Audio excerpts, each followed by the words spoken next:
A blessed and wonderful Sunday po sa lahat ng mga taga-subaybay at sa lahat ng mga kapatiran po sa pananampalataya, sa lahat po ng mga kapatid sa City Church of Christ Talisay, dyan po sa Bacolod East Side Church of Christ, lalo na po sa Paredes family, kay Sir Rumel, sa kay Sister Jo, Eunice, at saka po sa kay Jean Mark. At sa lahat po ng mga kapatiran sa Baknutan family dyan po sa Western Samar, sa Paranas Church of Christ, in all Churches of Christ, Christian churches in all the world. A blessed and wonderful Sunday po sa inyong lahat. Sa araw po na ito, patapos na po tayo sa ating series na Life Essentials, Knowing What is Real. At dito na po tayo sa pagtatapos sa aklat po ng 1 John. Dito po sa 1 John 5 verse 21 na ang pagkasabi po ni John, "Dear children, keep your lives or yourselves from idols." Mga kapatid, sa araw po na ito, ating pag-aralan itong maikling salita ni John. Tungkol po ito sa idolatry. Mga kaibigan, ang idolatry is the most widespread and contagious sin throughout human history. At ang ating only hope we have of a cure is found in Jesus Christ. Idolatry is the most, idolatry is not one sin among many. Ang idolatry, it is the ancestor of every other sin. Para po ito siyang inahing manok na siya po ang nangingitlog ng lahat ng mga kasalanan. It was inherited through the ages to every person, originating with our father sa kay Adam and Eve, and ito po ay descending to every child na nag-aaral po dyan sa preschool o sa kindergarten. Ang idolatry po, ito po ang problema na madalas ding dinidil ng whole Bible. Kaya po hindi po ito maliit na bagay na para tingnan na ito ay maliit na bagay para sa paningin po ng Diyos. So every single one of us, mga kaibigan, mga kapatid, mga spiritual viewers, every single one of us is also guilty of idolatry. We are idolaters, and unless God does something about it, every single one of us is condemned because of it. Yan po. Now, sabi niya dito, ulitin natin sa 1 John 5:21, as God's little children, ang sabi niya, we must guard ourselves from idols.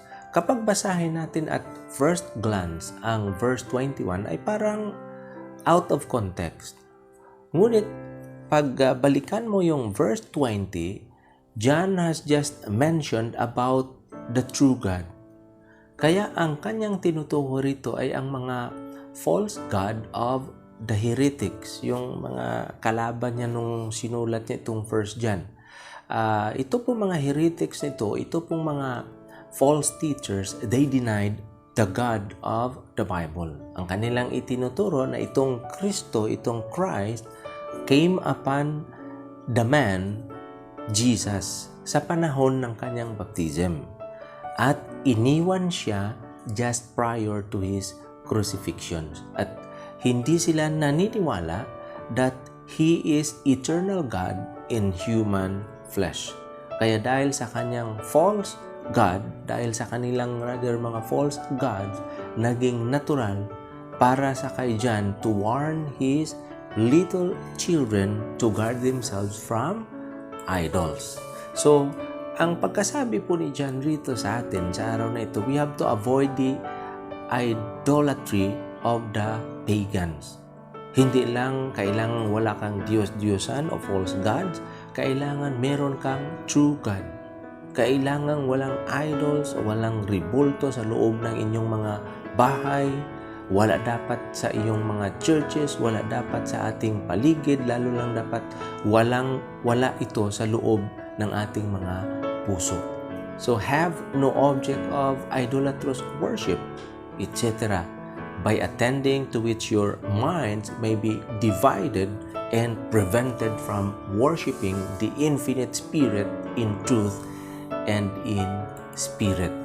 Ito pong 1 John 5:21, mga kaibigan, ay final warning ni John to his readers. Sabi niya, little children, guard yourselves from idols. So, ang pagkasabi niya, watch out, mag-ingat, sabi ni John in effect, be on guard against anything that might occupy the place in your heart that should be reserved for God. Yan. So, itong idolatry, hindi lang itong actual na tulad sa panahon ni Moses na gumawa sila ng golden calf, at saka luluhod sila doon, manalangin, ano pa ang kanilang gagawin. Hindi ganun. Ang idolatry, anything that might occupy the place in your heart that should be reserved for God. Ibig sabihin, kahit yung inyong anak, kahit yung inyong karir, kahit yung inyong mga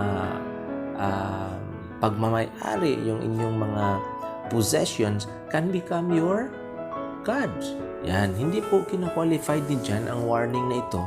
Wala pong classifying of the idols itong si John or giving us comprehensive list to follow. Ito po ay isang unconditional command.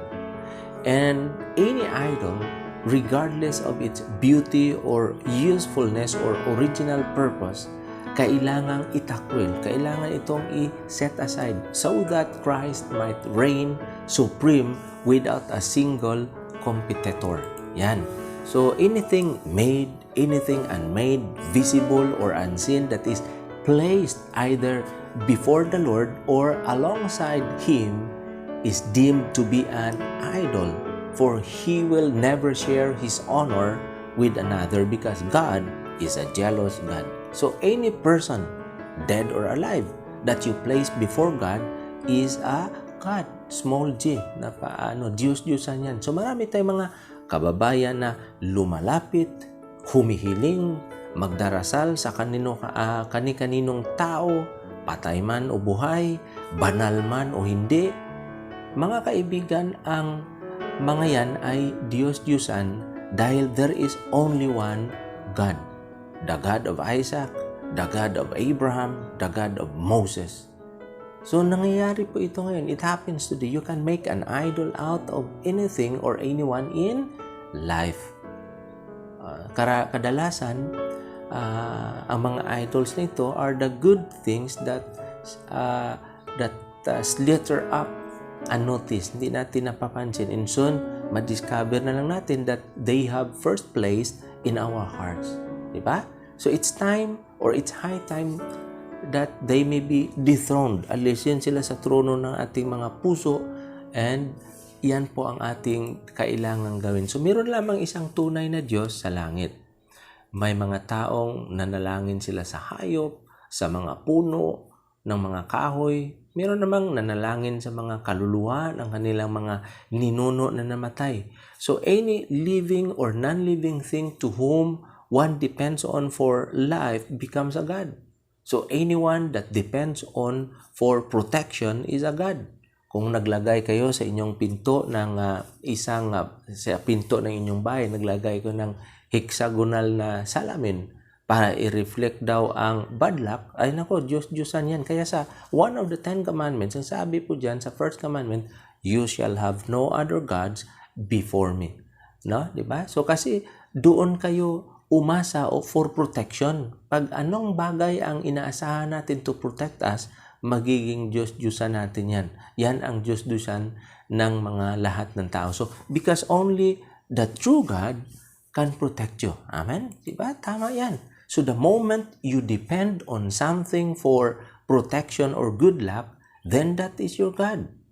The moment you depend on something, the moment you depend on someone or an act para kayo swertihin, you are actually replacing God. Halimbawa, yung mga hagdan, nagka-conflict yung architect at saka yung superstitious belief na yung mga hagdan, kailangan yung steps na yan, yung baitang niya, mayroong oro, plata, mata, oro, plata, mata. Kasi kapag nag-end yan sa mata, that's death. So, hindi pwede kailangan bawasan yung hagdan. So, ang nangyayari, umaasa kayo sa mga number of steps ng inyong hagdan para sa inyong ikabubuti. Kaya, idolatry po ito. So, ang tanong, is there room for God in your life right now? Kung minsan, sa ating mga buhay, we get distracted by the things around us. Not on purpose, it just happens that the way sometimes we get caught up on the things na ginagawa natin sa buhay, and sometimes we forget about God. Kaya nagiging idolatry po yan. Iwasan natin ang mga bagay-bagay that causes us to place before God. Magiging Diyos-Diyosan po ito mga kapatid. And God does not want you to and I to have idols in our life, diba? The only idol we should have in our life is God. Kung mararapatin natin gamitin ang term nito. So the one that created you and I, and the one that blesses us daily, protect us every single day that we are alive, yan po sa Diyos. So if you are placed anything before God or something or has become your idol, you can ask God for forgiveness right now, grace and mercy. So let us remember that God is a forgiving God. God does not forgive you and I because He has to. He has do so because He loves us. Yan po ang katuruan ni John. So punta po tayo sa ating communion. Remember, our communion remind us about the true God that became human, and that is Jesus Christ. 1 John 5:20.